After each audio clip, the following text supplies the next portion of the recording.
Voilà, regard sur la République reçoit pour vous aujourd'hui Jean-Marie Kassamba. Vous le savez, il n'est plus à présenter ici, dans notre pays, la République démocratique du Congo, journaliste aussi talentueux, vous le savez, directeur général de Télé 50 également.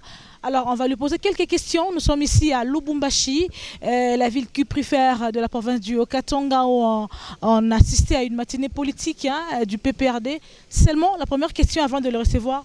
Bonjour. Bonjour. Alors, vous êtes ici en tant que qui? Quand est-ce que vous avez arrêté d'être journaliste, puisque vous êtes là, dans la matinée politique? Vous devenez politique, Jean-Marie Kassamba? Non, du tout. Je n'ai jamais été politique et je ne le serai pas d'une manière aussi rapide et pratique. Je suis journaliste, je le reste.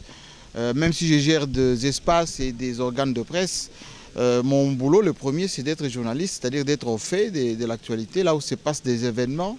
Et comme celui-ci est un événement majeur, et il était important que je fasse ces déplacements de Lubumbashi parce que depuis presque un an, le PPRD n'avait plus encore d'activité, on va dire, opérationnelle dans le sens politique du terme. Et ceci est une première sortie pour le PPRD.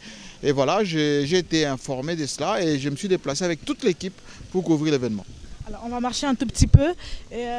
Vous pensez qu'aujourd'hui, puisqu'on vous connaît, quelqu'un qui est proche de Joseph Kabila Kabange, on nous annonce ici le retour sur la scène politique de Joseph Kabila Kabange. Vous, en tant que quelqu'un, journaliste, que vous avez également accompagné, que dites-vous? Bon, je pense que c'est une très bonne chose, parce que Joseph Kabila, non seulement c'est lui le patron de la majorité au gouvernement aujourd'hui, il est le patron du FCC, et le président national du PPRD qui vient de faire sa première entrée, une matinée politique d'envergure. Et donc, il n'est jamais sorti de l'espace politique. Il avait seulement pris un temps d'arrêt, un temps de repos depuis les échanges électoraux. D'ailleurs, qu'il a lui-même peaufiné d'une manière aussi stratégique avec ses transferts civilisés de pouvoir à son successeur Félix Antoine Tshilombo. Maintenant que toutes les institutions sont installées, le gouvernement, les assemblées, voilà, la politique répond, c'est sa vie active, sa vie normale. Et naturellement, Joseph Kabila, en tant qu'acteur majeur de cette République, il ne peut que faire la rentrée politique. Bon, ça a été annoncé par le PPRD, mais je pense que ça va être quelque chose d'assez exceptionnel parce que ça va démontrer à quel point il y a encore comme un besoin de ces leaders dans notre pays. Alors en parlant un français un peu bas, oui. C'est quoi cette rentrée politique puisqu'on connaît déjà Joseph Kabila Kabange, c'était un homme aussi restreint, il est réservé, il ne parle pas trop. Et comment est-ce qu'il va faire cette rentrée politique? En faisant des conférences, des points de presse par exemple? Bon, une rentrée c'est d'abord une façon de reprendre des activités actives.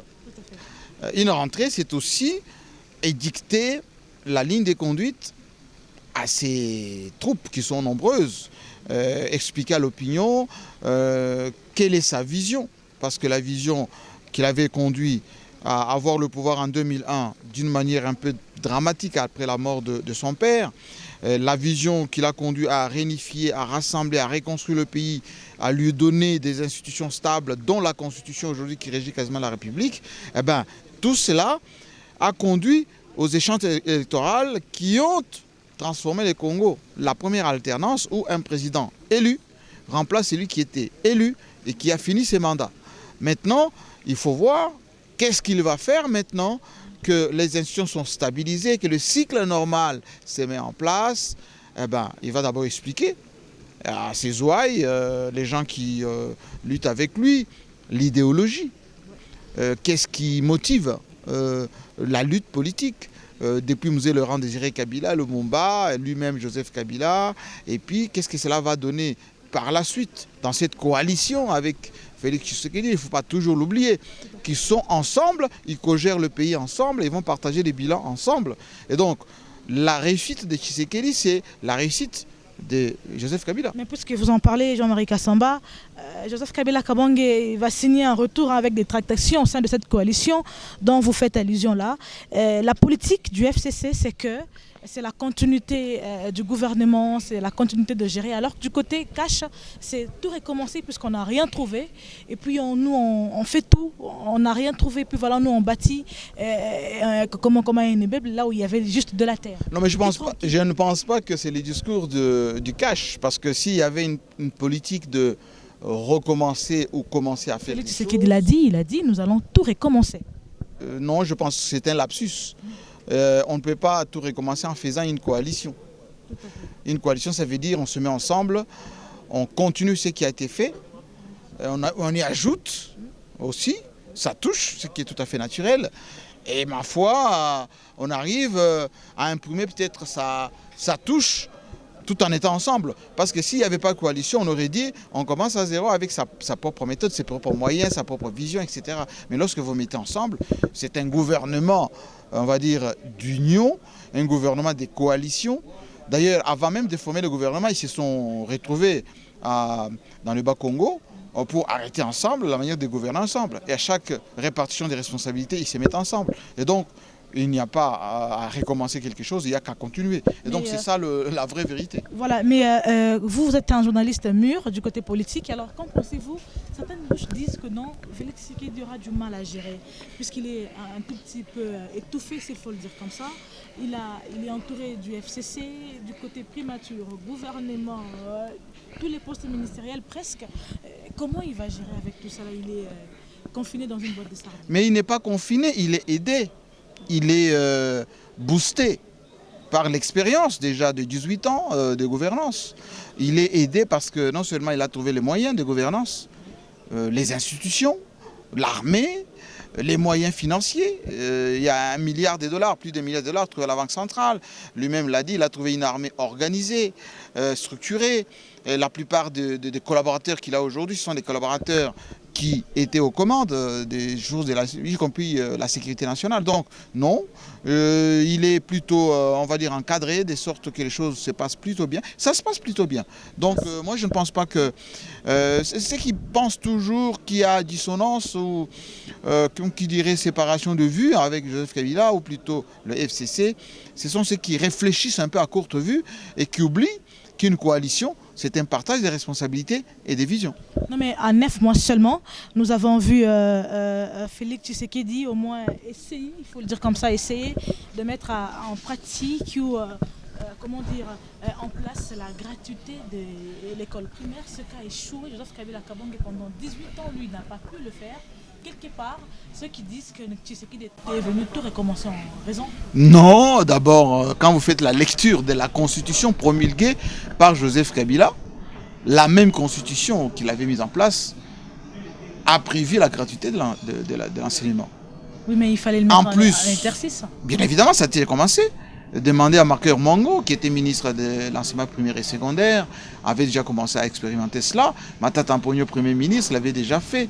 Rappelez-vous le programme de 100 écoles, 1000 écoles plutôt pour la République. Ça a été déjà fait d'une manière, on va dire, séquentielle. Ça devait commencer par Lubumbashi et quelques villes de province pour aller crescendo sur l'ensemble du pays. C'était plus réfléchi et plus intelligent. Pourquoi? Parce que dans un pays aussi continent comme le nôtre, vous ne pouvez pas commencer une dynamique de gratuité sur l'ensemble du pays et en même temps et tout de suite. D'où ce que vous voyez maintenant comme ingrité, un peu certains problèmes opérationnels, etc. Ça va voir. Ça a été mal réfléchi. Je pense que la mise en œuvre devrait, comment dire, respecter un certain nombre de préalables. Vous savez, quand vous concevez très bien la démarche, vous allez la mener à bien. L'idée est pas mal de continuer ce que Joseph Kabila avait déjà commencé à faire d'une manière séquentielle, mais décréter que ça soit systématique et sur l'ensemble du territoire et tout de suite, sans avoir même budgétisé cela au niveau du budget national. Ça gênait un tout petit peu le Premier ministre. Vous voyez, quand on a défendu le budget au niveau de l'Assemblée, le Premier ministre a ajouté ces chapitres de la gratuité. Maintenant que le budget a été revu à la hausse, on peine maintenant à trouver les sources de financement. Tantôt on parle du concours de bailleurs de fonds, tantôt on parle d'une taxe spéciale, etc. Mais bon, ça peut se rattraper, étant donné que c'est un gouvernement de coalition. tous ces ministres qui ont l'expérience de ce qu'ils ont fait par le passé vont pouvoir rectifier avec le Premier ministre qui est invertébré. Donc ça ne posera pas un problème, on va dire, majeur en termes de fonctionnalité, mais il ne faut pas dire que la gratuité, c'est né maintenant, c'est commencé maintenant. Non, c'est une erreur d'analyse tout simplement ou de vérité, parce que ça a commencé depuis déjà quelques années. Ok, Joseph Kabila Kabange va faire sa rentrée sur la scène politique, ça c'est très bien, mais vous en tant que journaliste, vous avez une vue un peu lointaine. Vous pensez que ça sera une phase facile pour lui, parce qu'il trouve le PPRD, déjà, il faut le dire, il a perdu un peu de pédale, puisqu'il a perdu la présidence, rappelez-vous, le peuple a rejeté ou a lâché un tout petit peu ce parti qu'il veut ou qu'il gère aujourd'hui. Vous pensez qu'il va rentrer et puis réveiller ou relaver cette image du PPRD déjà un tout petit peu tardée? Bon, d'abord, il faut comprendre que le contrôle de la gouvernance d'un pays, c'est le contrôle de la territoriale. Un pays comme la RDC, aux dimensions continentales, ça se gère avec notamment la territoriale, mais aussi les institutions. Oui. Aujourd'hui, qui gouverne la RDC? Ce sont les gouverneurs des provinces. Oui. La quasi-totalité gérée par l'FCC et Joseph Kabila. Qui gouverne la RDC? C'est l'Assemblée, les deux assemblées. Le Parlement, le Sénat et l'Assemblée nationale, gérée par qui? Joseph Kabila. Mais perdre le gouvernement. C'est quand même pas oui, rien. mais nous sommes dans un régime parlementaire. Le chef du gouvernement, c'est le Premier ministre. Tout à fait. Et donc, celui qui définit la politique de la nation, c'est le Premier ministre. Maintenant, il y a une collaboration avec le président de la République. Naturellement, comme c'est une coalition, ça arrange encore les choses. Mais si on était dans une... ça allait être encore beaucoup plus difficile. Mais pour le moment, je pense que les choses se passent plutôt bien. Ce que Joseph Kabila va faire, c'est tout simplement redynamiser sa base. Vous l'avez vu avec ces assises qui se sont déroulées ici à Lubumbashi. Le PPRD gonflé à bloc, etc. Montré ça, a fait d'abord son analyse, son évaluation. Ensuite, ils ont redéfini les objectifs pour répartir. Vous étiez là à l'intérieur, le PPRD regrette quelque part d'avoir perdu cette... Mais un parti responsable doit regretter lorsqu'il y a eu quelques couacs, des dysfonctionnements au sein du parti. Mais le PPRD, il n'a jamais été aussi fort que par avant. Pour une fois, le PPRD contrôle l'Assemblée nationale, contrôle 15 provinces et contrôle en ricochet le Sénat, parce que la majorité des élus au Sénat sont des PPRD. Et donc, moi je ne pense pas qu'ils ont juste perdu la présidence de la République, ça c'est au sens beaucoup plus global, mais la présidence de la République, c'est un mariage ou un lien entre un président et le peuple. Le PPRD n'était que le soubassement parce qu'il faut le rappeler, Chadari a été candidat indépendant. Les candidats du PPRD. Comme d'habitude, d'ailleurs, Joseph Kabila Kabange lui-même également, par deux fois, a été représenté comme candidat. Mais nous avons vu certains candidats pendant les élections, je crois que vous êtes journaliste, vous le savez, fuir ou éviter les Fidji de Joseph Kabila Kabange à côté. Tout ce monde-là qu'on connaissait, PPRD, entre guillemets, éviter, disaient qu'ils étaient indépendants. Voilà là où beaucoup de bouches disent que non, ça ne serait pas aussi une chose facile pour Joseph Kabila Kabange, puisqu'il a perdu beaucoup d'ancrage même. Non, je pense qu'il y avait un tout